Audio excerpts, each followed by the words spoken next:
Banata 376. Naramdaman ni Sebastian ang isang malakas na pag-agos ng napipintong panganib. Ang pagpapatuloy sa kanyang sipa ay mangangahulugan ng tiyak na kamatayan mula sa papasok na sword energy. With lightning reflexes, umikot siya sa gitna ng hangin at umiwas sa gilid. Isang malakas na kalabog ang umalangaw habang ang enerhiya ng itim na espada ay bumagsak sa lupa. Kaagad, marahas na nag-vibrate ang lupa, nag-ukit ng trench na mahigit 30 talampakan ang haba. Bumaba mula sa langit ang isang matandang lalaki na nakasuot ng itim na damit at lumapag malapit kay Sebastian. Siya ay nakatayo sa likod ng kanyang mga kamay, na nagmumula sa isang namumuno na presensya na walang pag-aalinlangan. Mr. Lennon Sr. Napamura si Ian at mabilis na nagtago sa likod ni Julian. Kasabay nito, nakahinga rin ng maluwag si Francis. Mga walang kwentang tanga. Saway ni Julian na ikinagulat ng dalawang lalaki. Ibinaling ni Julian ang tingin kay Sebastian at ngumisi. Impressive art of disguise. I can't see through it at all. Now, tell me, who are you? Walang kwenta yon, sagot ni Sebastian na nakakuyom ang mga kamao. Nanatiling mahigpit ang ekspresyon ni Sebastian. Mula sa naunang pag-atake ni Julian, sinukat niya ang cultivation base ng kanyang kalaban. Si Julian ay isang tugatog na banal na Grandmaster. Upang maging tumpak, si Julian ay nasa huling bahagi ng pinakamataas na yugto ng banal na Grandmaster. Dahil ang bawat pangunahing kaharian ay nahahati sa tatlong mga sub-yugto, ang huling yugto ng banal na kaharian ay mahalagang isang pinnacle na banal na Grandmaster. Ang yugtong ito ng base ng paglilinang ay napakalakas at higit na nalampasan ang mga unang yugto ng 10 beses. Ang isang tulad ni Francis ay talunin sa isang galaw. Kahit na si Sebastian ay hindi isang ordinaryong maagang yugto ng banal na Grandmaster at maaaring makipaglaban sa mga antas, ang kapangyarihan ni Julian ay 2 kaharian sa itaas niya. Sa kabila ng lahat ng kanyang lakas, pinagdudahan ni Sebastian ang kanyang pagkakataong manalo. Nakangiting tumanggo si Julian. Tama ka. Youth identity doesn't matter now. What matters is that you'll soon be dead. Subukan mo ako. Ganti ni Sebastian. Bago tuluyang lumabas ang mga salita sa kanyang bibig, naglunsad ng suntok si Sebastian, na nagpadala ng isang alon ng enerhiya na dumadaloy kay Julian. Ngumisi si Julian at walang kahirap-hirap na nakakontra sa pamamagitan ng isang hampas ng palad, nagpakawala ng torrent ng itim na enerhiya na agad na bumasag sa atake ni Sebastian. Not bad, bulong ni Julian na may mahinang tono ng paghanga sa boses. Mabilis siyang gumanti sa pamamagitan ng pagpapakita ng isang itim na globo ng enerhiya na namamaganang nakakatakot sa kanyang palad. Ang kanyang enerhiya ay nagdulot ng matinding takot sa lahat ng naruroon. Lahat ng naruroon ay nakaramdam ng matinding pang-aapi. Si Sebastian ay walang kaitaliwasan, kaya't itinoon niya ang kanyang espiritual na enerhiya ng may pagmamadali. Fatal Viper Strike. Sigaw ni Julian habang hinahagis pasulong ang energy sphere. Energy Slash. Tumugon si Sebastian sa pamamagitan ng pagpapakawala ng puting sword energy na marahas na nakipagsagupaan sa black energy sphere. Ang pamamaraan ni Sebastian, Energy Slash, ay mula sa unang pagbabago ng Eternal Rebirth Codex. Ang enerhiya ng puting espada ay tumama sa itim na globo ng enerhiya, at sa isang matunog na pagsabog, ang parehong mga pag-atake ay nabasag ng sabay-sabay. Ngunit habang ang enerhiya ng espada ni Sebastian ay hindi nakakapinsala, ang globo ng enerhiya ni Julian ay pumutok sa isang ulap ng nakamamatay na itim na gas. Ang kakilakilabot ay naganap habang ang ilang miyembro ng pamilya Sanders ay nilamon ng nakal-alasong usok. Namilipit sila sa sakit. At sa ilang sandali, nakahiga silang walang buhay na may bula sa kanilang mga bibig. Napaatras sa takot ang natitirang mga manunood. Maging sina Ian at Francis ay napaatras ng ilang hakbang, puno ng takot ang kanilang mga mata. Nagdilim ang ekspresyon ni Sebastian. Narinig na niya ang nakamamatay na pamamaraan ng lason ni Julian, ngunit ang pagsaksi sa kanilang pagkawasak mismo ay nakakagigil. Interesting, sabi ni Julian nang may nakakatakot na ngiti. Nababalot siya ng itim na usok, na nagpapakita ng presensya ng isang demonyo habang naghahanda siyang umatake muli. Kabanata 3. Sebastian, sa kabutihang palad, ay gumamit ng aktibong enerhiya na nagbigay ng ilang depensa laban sa likas na katangian ng lason. Gayunpaman, ang mga pag-atake ni Julian ay hindi lamang nakakalason. Napakalakas nila. Natigilan si Sebastian at nataman ng isang energy blast na nagpalipad sa kanya ng mahigit 50 talampakan ang layo at umubo ng dugo. Tumakbo. Ngayon na. Nadurog ang puso ni Lana sa nakita, at napasigaw siya ng desperadong. Bumangon si Sebastian at walang pag-aalinlangan na tumakbo. Ang pagliligtas kay Lana ay tila imposible na ngayon. Kung hindi siya nakatakas kaagad, mawawalan siya ng buhay. Ang kaligtasan ay higit sa lahat ngayon. Kailangan niyang humanap ng ibang paraan. Sa tingin mo makakatakas ka? Ngumisi si Julian at naglunsad ng sunod-sunod na mabangis na pag-atake para harangin ang dinadaanan ni Sebastian. Mapanira ang mga welga ni Julian. Ang bawat suntok ay sapat na malakas upang buwagin ang isang pavilion at ukit ng 6 na talampakan ang lapad na bunganga. Matapos ang makitid na pag-iwas sa bawat pag-atake, si Sebastian ay tumakas ng walang pag-aalinlangan. Lumipat si Julian upang ituloy, ngunit si Lana ay nakatayong matatag sa kanyang daraanan. Umalis ka sa dinadaanan ko. Sigaw ni Julian at itinulak si Lana sa isang suntok.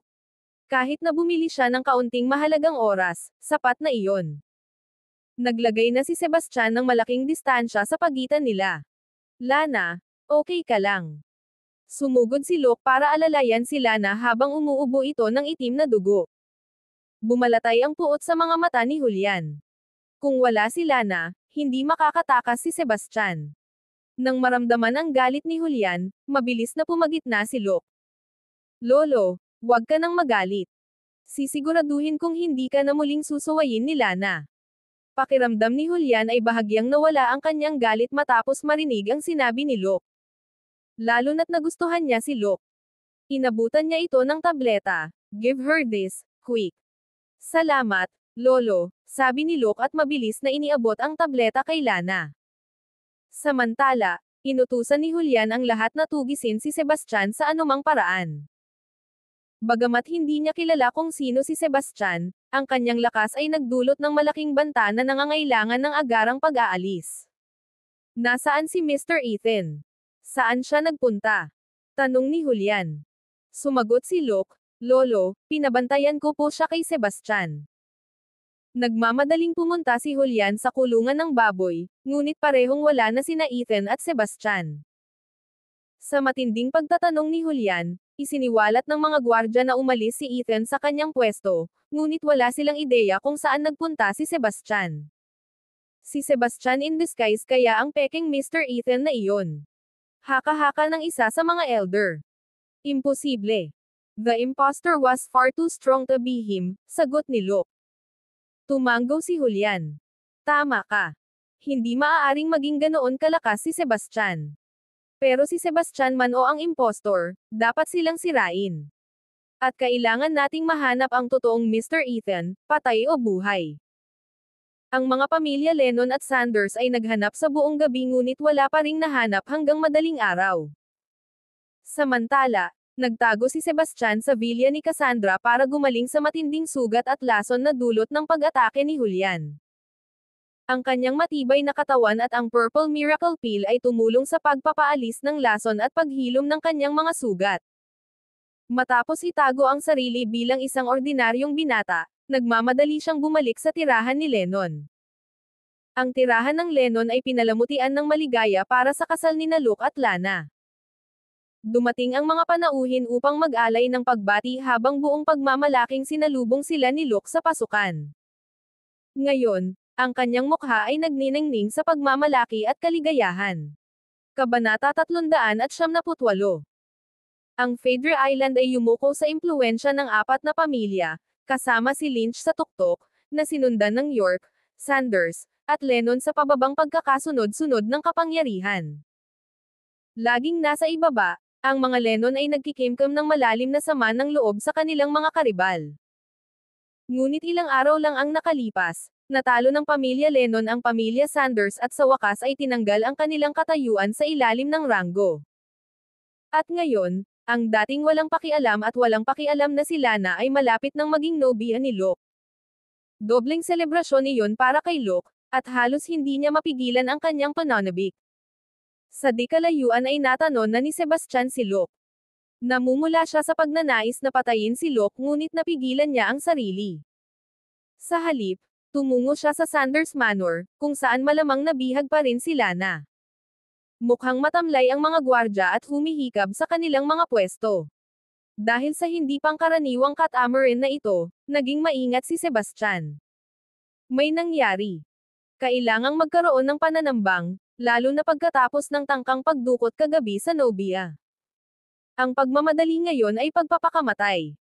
Sa kasamaang palad, si Bruce ay hindi pa ganap na nakabawi mula sa lason, at ang kanyang cultivation base ay malayong maibalik. Maaari silang magkaroon ng pagkakataon laban sa napakaraming posibilidad kung pareho silang nasa buong kapangyarihan. Habang pinag-iisipan niya ang susunod niyang gagawin, lumapit ang isang binata na naka-white suit. Tumalikod si Sebastian para umalis upang maiwasang maghinala, ngunit tinawag siya ng lalaki. Sandali lang, kaibigan. May kailangan ka ba? Tanong ni Sebastian. Ngumiti si Jeremiah Lynch. Nandito ka para iligtas si MS Sanders, tama ba? Natigilan si Sebastian. Paano niya nahulaan? You must be joking. Daan lang ako, sagot ni Sebastian. Lahat ng bisita ay nasa Lennon residence para sa wedding banquet. Walang gumagala dito ng walang dahilan. Sigurado akong nandito ka para kay MS Sanders, deklara ni Jeremiah. Tumigil ka nga sa kalokohan mo.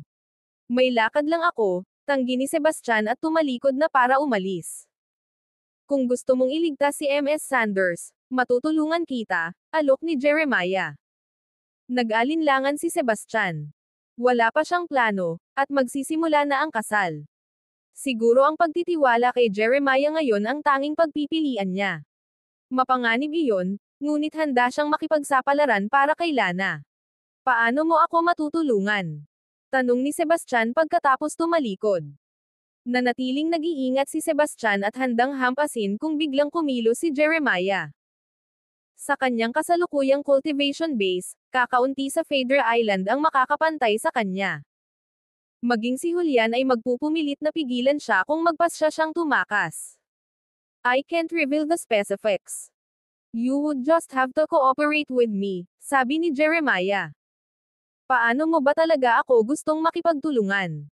Maingat na tanong ni Sebastian. Simple lang. Pumunta ka ngayon sa tirahan ng mga Lennon at patayin mo si Luke, sabi ni Jeremiah. Sumimangot ng malalim si Sebastian, wala siyang ibang gusto kundi ang patayin si Luke. Ang paggawa nito ay makakagambala sa kasal at magbibigay sa kanya ng oras upang iligtas sina Bruce at Lana. Ngunit ang tirahan ng Lennon ay dinagsa ng makapangyarihang mga Panginoon, kabilang ang dalawang matatanda na hindi umalis sa tabi ni Luke. Ang pagtatangkang pagpatay na may mas mababa sa 10% na pagkakataon ng tagumpay ay maglalagay sa kanya sa matinding panganib. Anong problema? Natatakot ka ba? Panunuyan ni Jeremiah. Sana tuparin mo ang pangako mo, sabi ni Sebastian. Dahil doon, agad siyang nagtungo sa tirahan ni Lennon. Kahit na may maliit na pagkakataon, kailangang subukan ni Sebastian. Kabanata 379. Nagpigil si Sebastian noon dahil kung mamamatay siya, walang maliwang magliligtas kay Bruce at Lana.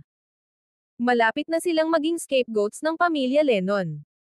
Ngunit ngayon, sa ibang tao na humakbang upang iligtas si Lana, handa siyang makipagsapalaran. Nagtiwala si Sebastian kay Jeremiah sa dalawang dahilan. Una, wala siyang ibang pagpipilian. Pangalawa, nakilala ni Sebastian si Jeremiah. Siya ang magiging patriarch ng pamilya Lynch, ang nangungunang pamilya sa 4 na pangunahing pamilya ng Fader Island. Si Jeremiah ay kilala bilang ang pinakatalentadong binata sa Fader Island sa loob ng 1 siglo.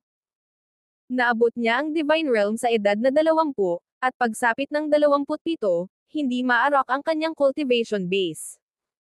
Marami ang naniniwala na si Jeremiah ay may potensyal na maabot ang Demigod Realm. Ang tinatawag na demigod realm ay sinasabing ang entablado sa kabila ng divine realm, na ginagawang hindi magagapi ang isang tao sa mortal na mundo. Ang mga nakarating dito ay maaaring gumamit ng mga pambihirang kapangyarihan, tulad ng pagpatay mula sa malayo at paglipad, na ginagawa silang maladyos na mga figure. Ito ang dahilan kung bakit ito ay tinawag na demigod realm. Gayunpaman, ang kaharian ng demigod ay halos gawa-gawa. Ilang siglo na ang nakakaraan mula nang makamit ito ng sinuman. Bagamat naabot ni Jeremiah ang banal na kaharian sa murang edad, naisip lamang niya na may maliit na pagkakataon.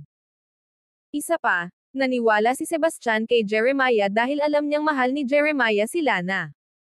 Si Lana mismo ang nagsabi nito sa kanya. Kaya naman, malamang na gustong iligtas ni Jeremiah si Lana sa pamamagitan ng paggamit kay Sebastian para gumawa ng kaguluhan sa tirahan ni Lennon. Kaya, kahit na parang ginagamit ito, handa si Sebastian na tanggapin ang plano ni Jeremiah kung ang ibig sabihin nito ay iligtas si Lana.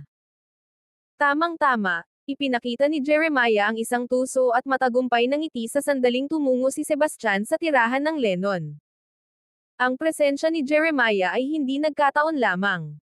Matagal na niyang gustong iligtas si Lana ngunit hindi niya magawang mag-isa at labag sa kagustuhan ng ama. Matapos marinig ang tungkol sa mga pangyayari noong nakaraang gabi, gumawa siya ng plano at naghintay sa malapit para kay Sebastian. Kahit na nagdiskay si Sebastian, ang matalas na instincts ni Jeremiah ang nagpahintulot sa kanya na makilala siya bilang bida mula kagabi. 1 milya lang ang agwat ng mga pamilyang Sanders at Lennon. Habang unti-unting sumisikat ang araw, dumating ang oras para sa engranding prosesyon ng kasal. Nakasuot si Luke ng pinasadyang suit habang nakasakay siya sa isang marangel na puting kabayong lalaki. Sa likod niya, isang eleganteng karwahe na hinihila ng kabayo ang naghihintay sa kanyang nobya. Bagamat madaling magagamit ang mga modernong sasakyan, pinili ng mga pamilya na parangalan ang tradisyon sa walang hanggang prosesyon na ito. Ang parada ng kasal ay isang tanawin. Ang prosesyon ay sinundan ng 12-dosenang music hero, flower girls, at mahigit 100 attendant at security guard. Lumaki ang bilang ng prosesyon sa mahigit 500 katao, kabilang ang mga kaibigan, pamilya, at mga bumabati. Ito ay isang palabas na nakapagpapaalaala sa mga engranding kasalan ng mga sinaunang prinsesa. Ang mga manonood, kabilang ang mga panauhin at usyosong mga tag-aron, ay pumila sa mga lansangan, na sabik na masaksihan ang pagdiriwang. Sumakay si Luke sa pangunguna ng prosesyon, na nasa gilid ng dalawang iginagalang na elder ng pamilya habang papunta sila sa naghihintay na nobya sa isang eksena ng masayang pag-asa. Nanatiling matyaga si Sebastian. Naghintay siya hanggang ang prosesyon ay humigit kumulang 0.3 milya mula sa tirahan ng Lennon bago siya lumipat. Energy slash. Habang nakikisalamuha sa karamihan, si Sebastian ay biglang tumama ng isang malakas na pag-atake upang patayin si Luke sa isang suntok. Natakot ang lahat, at namutla sa takot si Luke. Dalawang elder ang tumalon sa kanyang pagtatanggol na may mga espada sa kanilang mga kamay habang ang lakas ng espada ay malapit nang tumama kay Luke. Ito ang ikalawa at pangatlong elder ng pamilya Lennon, parehong middle stage na mga Divine Grandmaster na may malaking kapangyarihan. Kabanata 400. Ang dalawang matanda ay ibinato ang kanilang mga espada.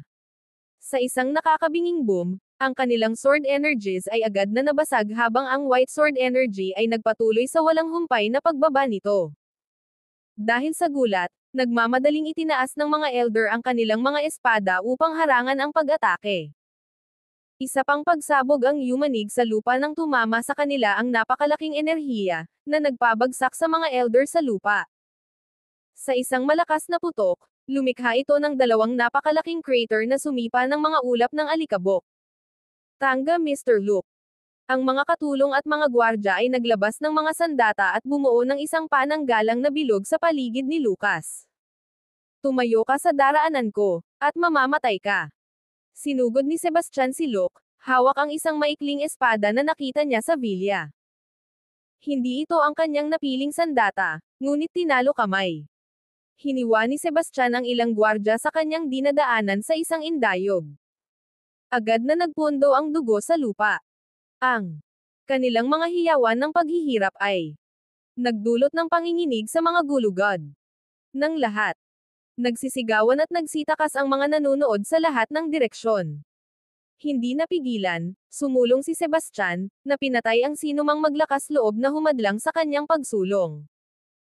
Nawalan ng kulay ang mukha ni Locke habang tumatakas sa ilalim ng takip ng kanyang mga bantay. Tumalon sa ere si Sebastian na parang mandaragit na ibon, diretsyong tinutukan si Locke. Lolo, tulungan mo ako. Si Locke ay sumigaw sa takot habang si Sebastian ay nakasara. Maging ang mga gwardya ay walang kapangyarihang pigilan si Sebastian. Mamatay kanal, sigaw ni Sebastian, itinutok ang kanyang espada sa dibdib ni Locke. Tutusukan pa lang ng talon si Locke, isang gwardya ang sumugod kay Sebastian, tinutukan ng palad ang tiyan nito. Mabilis na nag-react si Sebastian at naka-counter-strike ng palad. Ang salpukan ng kanilang lakas ay nagpadala ng shockwave na nagpatumba sa lahat ng nasa malapit. Kaagad, bumagsak ang gwardya sa lupa, na lumikha ng bunganga sa impact at nagpapadala ng alikabok na umiikot sa hangin. Naitulak si Sebastian sa kalangitan ng 60 talampakan sa lakas ng kanilang banggaan. Bago pa man siya makalapag ay muling lumundag ang matandang lalaking umatake sa kanya para magbigay ng isang malakas na suntok na nakatutok kay Sebastian. Ang puwersa ay napakalaki at may kakayahang sirain ang anumang bagay sa landas nito. Kasabay nito, isang malabong figure ang lumitaw mula sa malayo, na parang isang mandaragit. Naglabas siya ng nakakagigil na presensya na nagpalamig sa dugo ng mga nanonood. Walang pag-aalinlangan, nakipagpalitan ng suntok si Sebastian sa elder sa ilalim niya at ginamit ang momentum para umatras. Sa sandaling nasa lupa, tumalikod siya at tumakas. Ang elder sa ilalim ni Sebastian ay malamang na ang iginagalang na elder ng pamilya Lennon, si Dave Lennon, isang late-stage na banal na Grandmaster. Habang kakayanin ni Sebastian ang one-on-one na labanan, ang pagharap sa iginagalang na elder at sa nakakatakot na si Julian ay parang hatol ng kamatayan. Tumigil ka. Naghabol sina Julian at Dave, ngunit masyadong mabilis si Sebastian at nakatakas. Gayunpaman, nakita na ito ni Julian at nagtalaga ng mga mamamana sa paligid ng lugar. Ang mga mamamana na ito ay may hawak na mga crossbow na idinisenyo upang patayin ang mga magsasaka at mabutas kahit ang pinakamatibay na depensa. Sa isang kisap mata, ang kanilang mga palaso ay bumabagsak kay Sebastian na parang isang rumaragasang bagyo. Si Sebastian ay nanatiling tahimik at tinawag ang kanyang espiritual na enerhiya upang bumuo ng isang proteksyon na hadlang sa kanyang paligid. Kasabay nito, ang hindi mabilang na mga palaso ay hindi nakakapinsalang tumutunog laban dito na parang tumatama sa bakal. Sa pamamagitan ng pagwagayway ng kanyang kamay, nagpakawala si Sebastian ng wave ng sword energy at winasak ang isang swath ng mga archer bago siya nakatakas.